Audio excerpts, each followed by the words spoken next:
Every now and then, when I'm perusing the news, I stumble across a fact that is just devastating.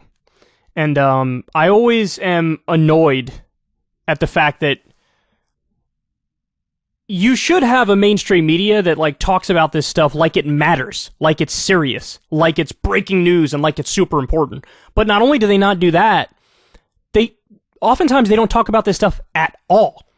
At all. Like, it doesn't even make, a side comment news story that's over in a minute or a minute and a half. It's nothing. This is nothing to them. But this is, look, it speaks for itself. Take a look at this. Inflation forces over half of Americans to consider second jobs. Over half of Americans to consider second jobs. That is astonishing. That's like failed state type shit, isn't it? Like, I've always been really irked at the idea of working poor, that you have these people who work full time and they don't make enough money to survive. Now, effectively, I think a fair interpretation of this fact is that over half of Americans are working poor. Because if you're working one job, now to be fair, maybe some of them are only, like, it's one job and it's part-time, right? But some of these people, no doubt, are working full-time jobs, and they want to take another job on top of the full-time job, and it's like, what the fuck does that say about this current system? It's so devastating that it almost seems like it totally undermines the entire system with this one fact. So let's see what they say here. Over half of working Americans have considered holding multiple jobs to pay their living expenses as inflation remained stubbornly high in September and real wages fell. About 38% of workers have looked for a second job, while an additional 14% have plans to do so. That's wild, man. Nearly 40% already looked for a second job. This is according to a survey of more than 1,000 full-time U.S. employees by Qualtrics International Inc. Okay, so look, I was even with my nuanced side point, I was wrong. Like, yeah, maybe some of these people are part-time. No, they're all full-time. They're all full-time. Wow. At the same time, 18% of working adults said they had moved to an area with a lower cost of living to cut expenses. Another 13% plan to do so. So, we're talking about nearly 20% already, and it's going to be like 30%, have to move just to save money. You're talking about upending entire lives here. Working parents in particular are in the hot seat. About 70% say their pay isn't keeping up with rising expenses. A recent Brookings Institution study estimated that the current spike in prices means it will now cost more than $300,000 to raise a child to age 17, up $26,000 since inflation took hold. That's incredible. And remember, this country is unique among developed countries, that we don't provide basics. We don't have paid maternity leave, we don't have paid paternity leave, we don't have paid vacation time by law, we don't have paid sick leave by law. We don't have universal health care, which would help people save on a massive cost, especially when you're dealing with kids. Nearly half of working parents have looked for a second job and are almost twice as likely to have moved to cheaper cities than employees without children. This is truly incredible, man. These numbers are out of this world. With budgets tightening, workers are searching for ways to meet the rising cost of living, including finding new jobs. So this goes on here.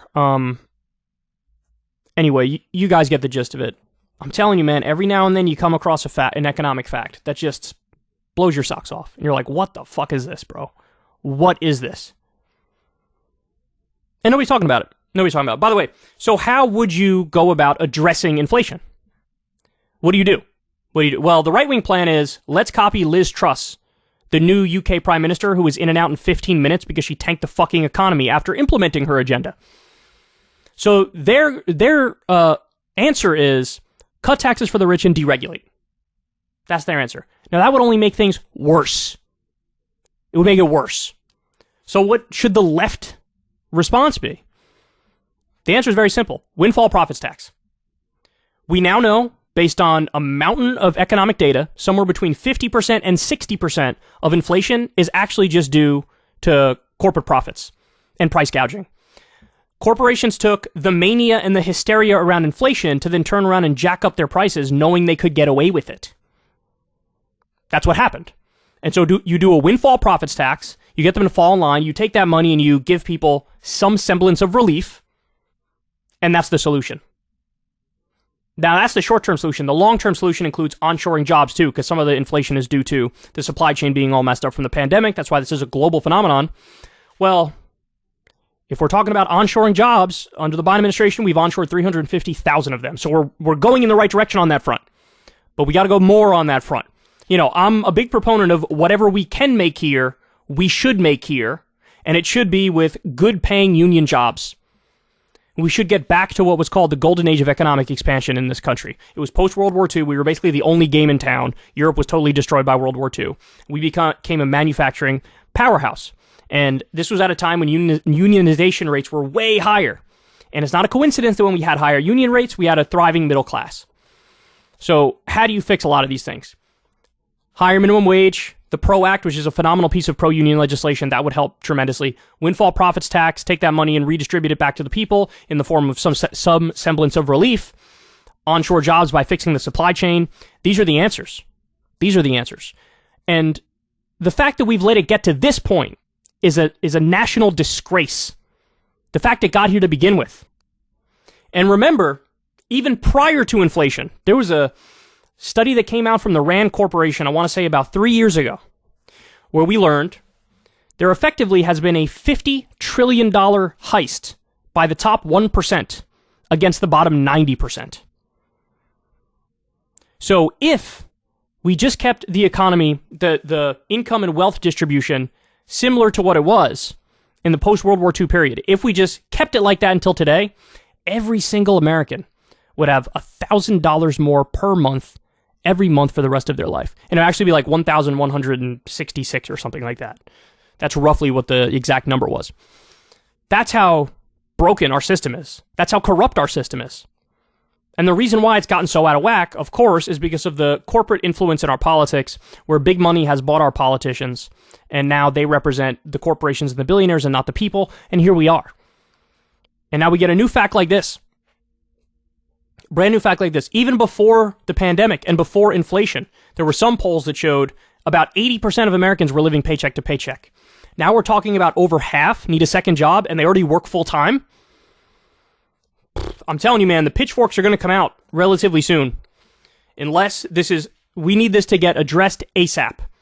We immediately need another New Deal to get people jobs that are well-paying jobs and that they could live a decent, dignified life on. Because this is totally unsustainable. If you want to see me and Crystal Ball interview legends like Noam Chomsky, Cornel West, and more, subscribe to Crystal Kyle and Friends on Substack. $5 a month gets you the video version a day early. Remember, we take 0 ad dollars for this podcast. Or you can sign up on Substack for free and get the audio version a day later. Link in the video description box below.